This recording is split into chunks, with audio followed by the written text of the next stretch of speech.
How you doing? Football's here, so I'm excited. We finally are in a somewhat of a game week, and then I'm not looking forward to the little bit of a break after that, but just excited we got some football to watch and talk about coming up on Saturday. So, Yeah, this is the month where every Saturday we've had 15, 20, 25 schools all over streaming devices and TV. And I believe, I would guess, I have not looked it up, the Big Ten Network would be hosting this game. yeah, I believe so. I'd have to double check, but I believe so. I usually look that stuff up like the day of, right when I'm about to go watch it. Pretty much me as well. But the Big Ten Network has been very consistent about showing all of its teams on the main network. Yeah. Where the ACC and the SEC have been all over the place with all sorts of, you need plus this and extra that and whatever, where the Big Ten Network has been pretty consistent about showing all the teams, including Nebraska. So do we want to dive right into expectations? We can.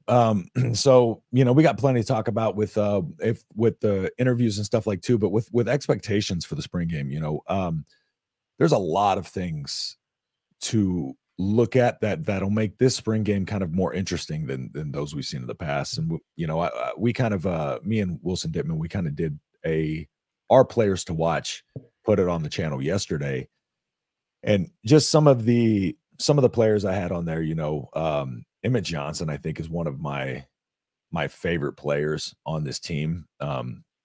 He's been somebody that I was high on, coming into the last season, and then throughout the year when he got his opportunity after the injuries and stuff like that.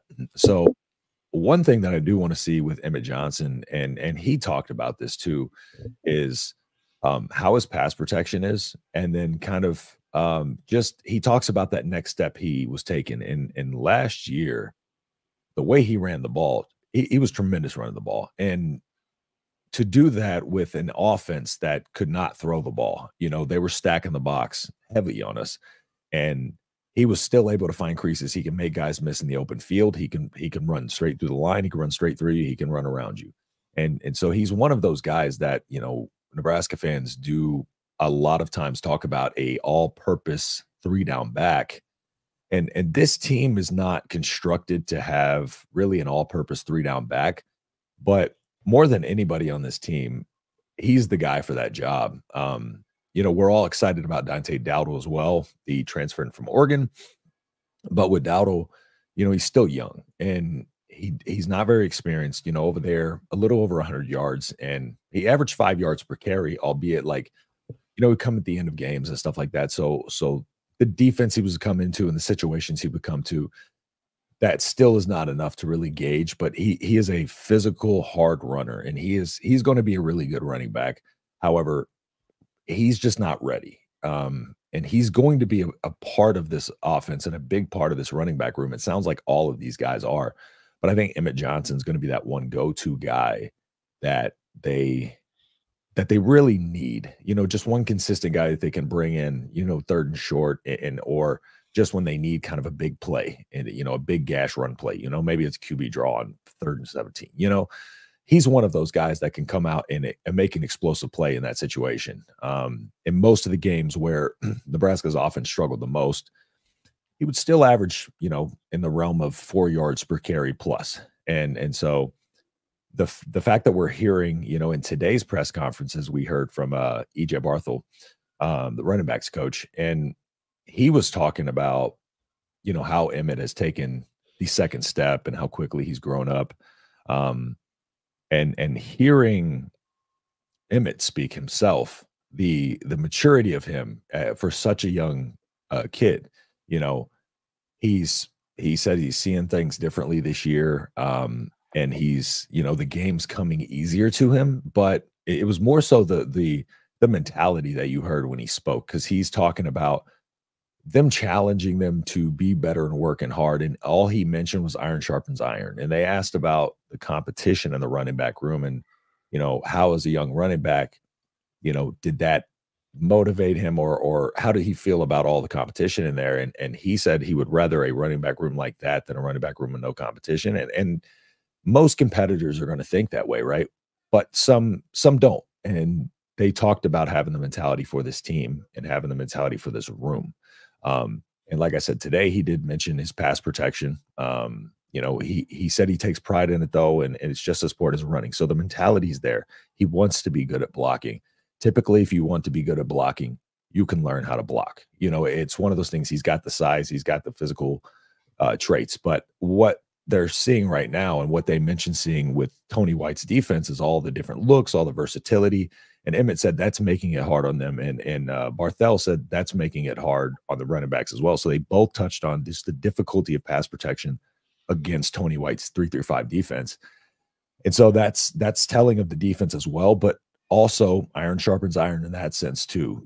Since the defense is really giving Emmett a lot of different looks and giving these running backs a lot of different looks in pass protection, that's only going to make them better, because a lot of the stuff that they're seeing from this defense might be a little bit simplified in some of the 4-3s and the 3-4s and the base defenses like that. So yeah, Emmett Johnson really stood out to me today, and is probably one of the players I'm always excited to see, but I really want to see how he has progressed in the next step he's taken. And I don't know if he's going to get a ton of reps, but hopefully we'll get to see a little bit of the improvement in his pass protection, some of his running ability, and just kind of, put that on display in some of the hard work he's put in. So that, go ahead. Sorry. Well, I was just going to say, depending on whether you were going to I don't want to slow the roll here if you're still going. No, so I wanted to just touch on Emmett Johnson. I figured I'd let you ask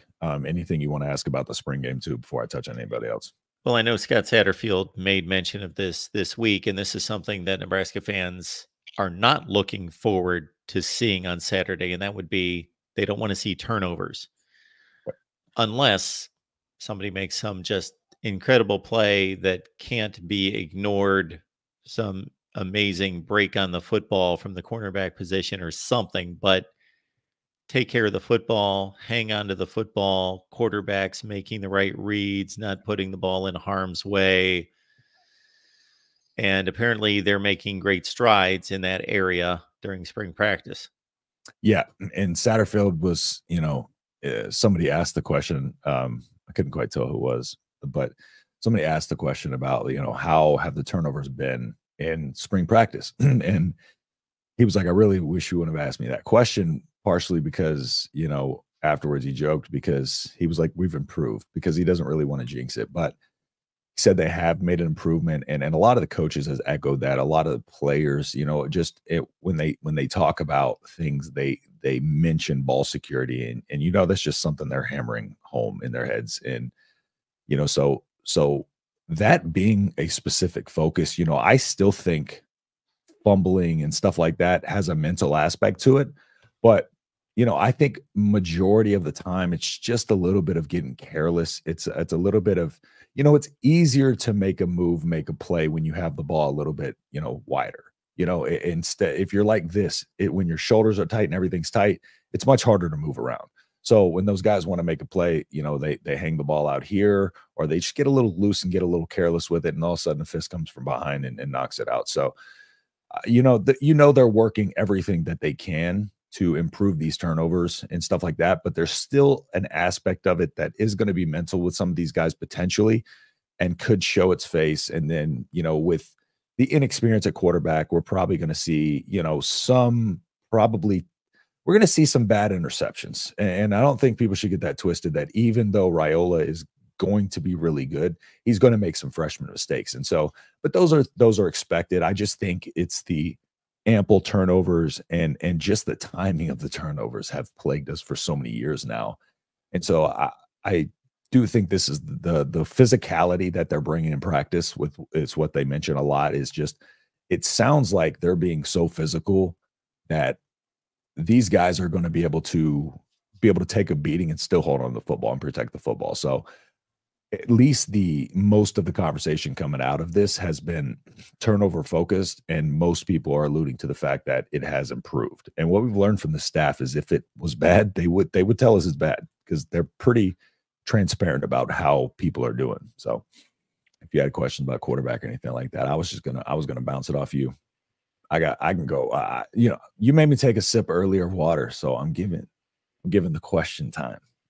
Okay, I just want to make sure I give you enough breathers I during got it. this. Yeah, go. I got it. So Okay, all right. do you want me to go through just a few more players that might be Sure. on? And if anybody in here, if you have any questions about any of the players or anything, or drop the players that you are excited about, and we can kind of go into some of that stuff too. But the other position group that I really want to see, and one of the players that I really want to see is Stephon Thompson, who I've talked about a lot. Reason being, I want to see Stephon Thompson and the linebacker rotation in general, because the linebacker rotation lost. They're the one position group on the defense that lost the most talent. And so it's going to be very, very key that Stephon Thompson is able to come in and immediately step into that role. And they had spoken previously in, winter mat drills and stuff like that, that he wasn't quite up to speed on things, and he was picking things up a little slower than they had hoped. But I spoke about it then, that I think that there was a little bit in that of Tony White, since he had coached Stephon Thompson before, that he had a different standard for Stephon, and knowing that Stephon is probably going to have to come in and step into a linebacker role and produce immediately, he probably was harder on him. And so once you've coached a player, you can kind of go hard on them, because they understand that you're doing it for the right reasons. So seeing Stephon Thompson, seeing that linebacker rotation, and then also seeing if and when those linebackers maybe move down to edge, or those edge rushers maybe slide over in the middle on different stunts, what kind of different looks they throw, and just how flexible this linebacker room is, and just seeing how I guess how this group plays. Because last year the linebacker room was effort and physicality, and they were played hard-nosed, physical. They didn't give up on plays, and they played every snap 100%. And so I'm sure we'll see a lot of that again this year, but just seeing some of the different elements that we've added, and what kind of look that they add to this linebacker room and this defense, because like we talked about before, all of the offensive players are just talking about how difficult this defense is to play, and how much better that the difficulties that they're showing in their, looks and fronts and stuff like that, even now when they're in more of a simplistic thing. EJ Barthel talked about that they are seeing things in one day from that defense that most teams wouldn't see in a spring or in a spring practice. And so that defense is really challenging, everyone to get better. So, the linebacker room and Stephon Thompson again, Syracuse, one of the first true freshmen to start there in I think like a decade. He was able to come in, and I think he set a career high for tackles his first game out. Had a great season, and went out and got a injured towards ACL. So it was one of those things where he had to work back to the field, but he tore his ACL and was able to, he didn't even practice during the spring, but was still able to come onto the field and immediately get back after it, come up with 50 some odd tackles.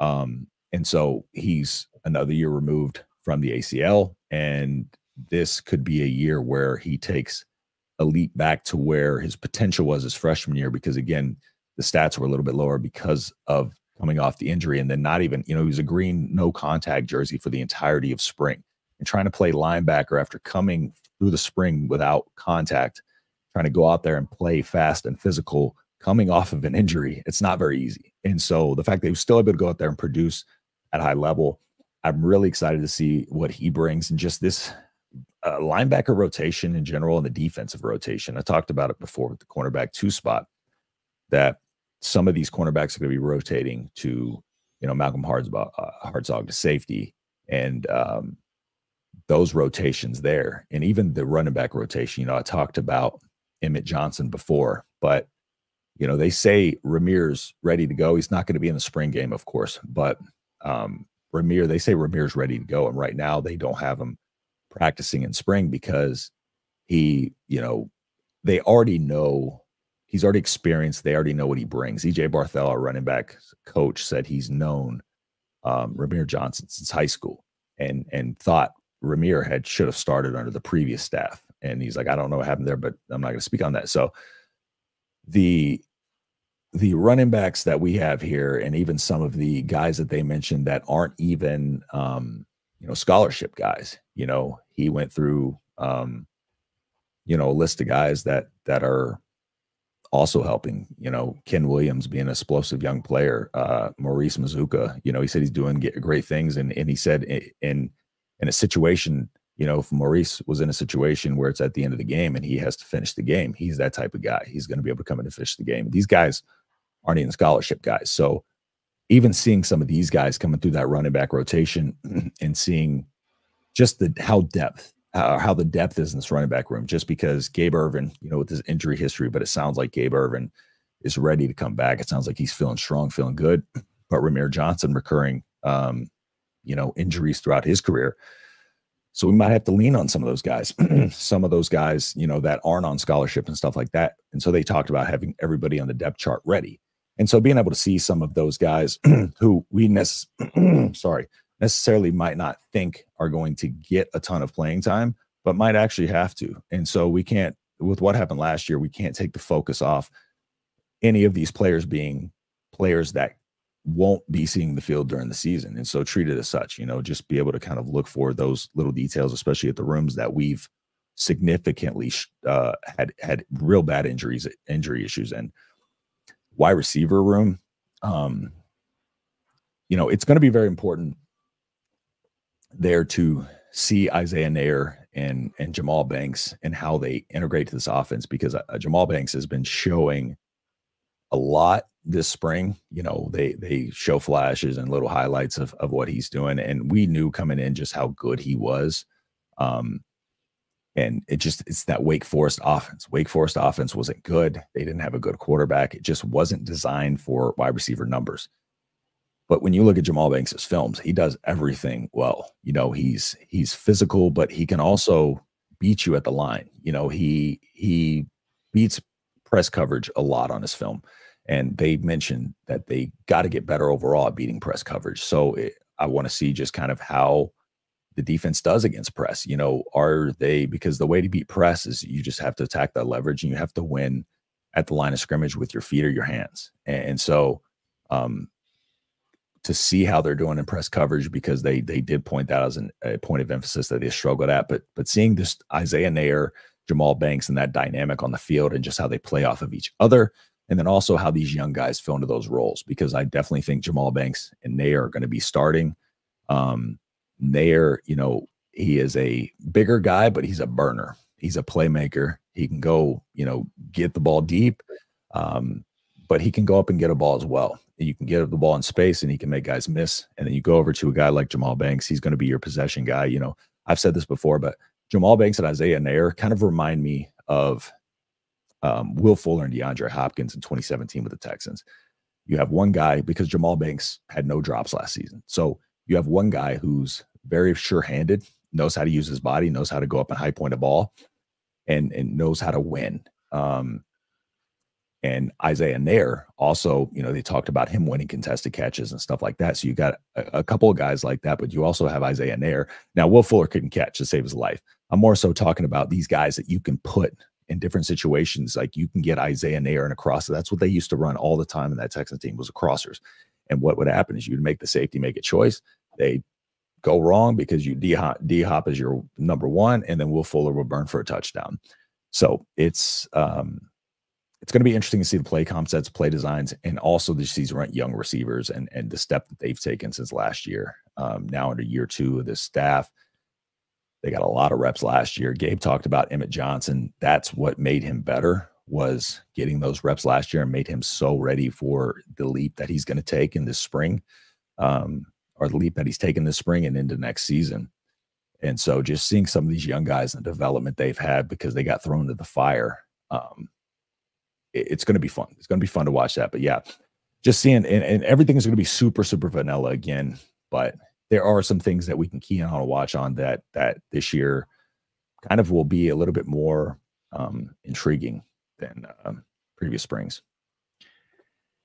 We've got about 80 folks on the line now. 2/3 of you are watching us on X, so keep this in mind. You're just a click or two away from YouTube. You can catch us on YouTube. You can join the discussion, and you can get entrenched here on Nebraska Talk here every week, Tuesday night, 7 o'clock Eastern, 6 Central. And of course, we provide videos throughout the week, courtesy Justin Adams. And you can also catch Justin's work in addition to here over on the Big Ten channel right here on YouTube. And as you see on the screen, our next show coming up here, Michigan Wolverines Live. Great show. John D'Adamo, TJ Konerski, Ferris Khan, sizing up Michigan following their spring game and their ensuing quarterback battle. Really good show. Go over there, support, trash talk, troll, do whatever you want. They don't mind. So get on over there at 8 p.m. Eastern time as soon as we're done here.